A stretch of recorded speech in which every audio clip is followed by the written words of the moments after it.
It was our government, under the leadership of this Prime Minister, that was the first in the world to cut off international aid to the Hamas regime in Gaza.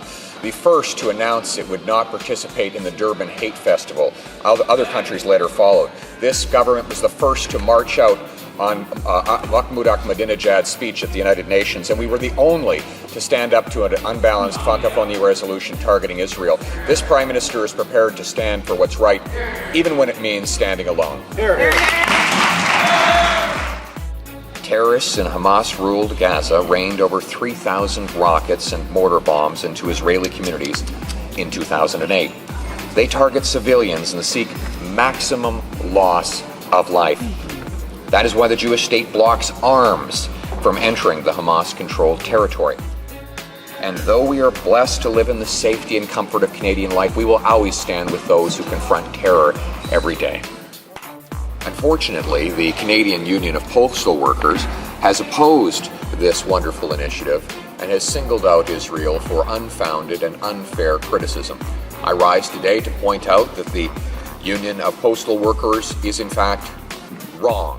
I rise today to present a petition on behalf of Canadian citizens who call on the House of Commons to urge the release of Gilad Shalit, the Israeli soldier kidnapped by Hamas on sovereign Israeli territory on June 25, 2006.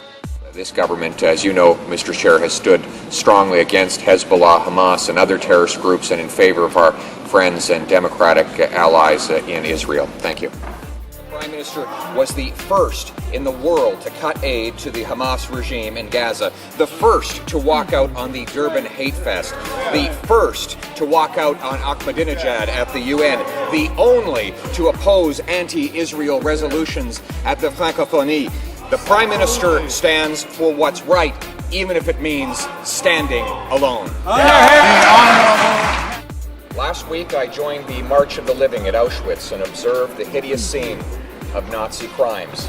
I witnessed there the resilience of the Jewish people, a people that has carved out of the desert one of the freest democracies on earth in just 6 decades.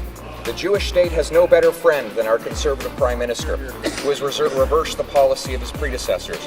We were the first nation on earth to cut off aid funds to the Hamas government in Gaza, the first nation to abandon the Durban Hate Festival, the only nation to block a proposed Francophonie resolution that singled out Israel.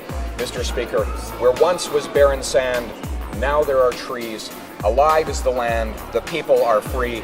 Mazel tov, and long live Israel. I fear there is a rise amongst the extreme left of a new anti-Semitism. We see it in the instances that I mentioned. It lies below the surface of the public discourse, waiting for us to let our guard down, waiting for the outrage to subside, waiting for the right time to flourish. We must confront it, defeat it, and fight it. Secondly, I have a petition from constituents congratulating this government for cutting off aid to the Hamas government in the territories, Mr. Speaker, and urging the government to resist pressure from the Liberal opposition to restore that funding to Hamas. Thank you very much. Hear, hear. Mr. Speaker, next week, May 8th, the State of Israel will celebrate its 60th birthday. I rise today to congratulate the Jewish state for what has been a miraculous achievement in the last 6 decades to create one of the world's most advanced democracies. Mr. Speaker, these petitioners strongly support the government's decision to cut off both diplomatically and financially the Hamas government in the Palestinian territories.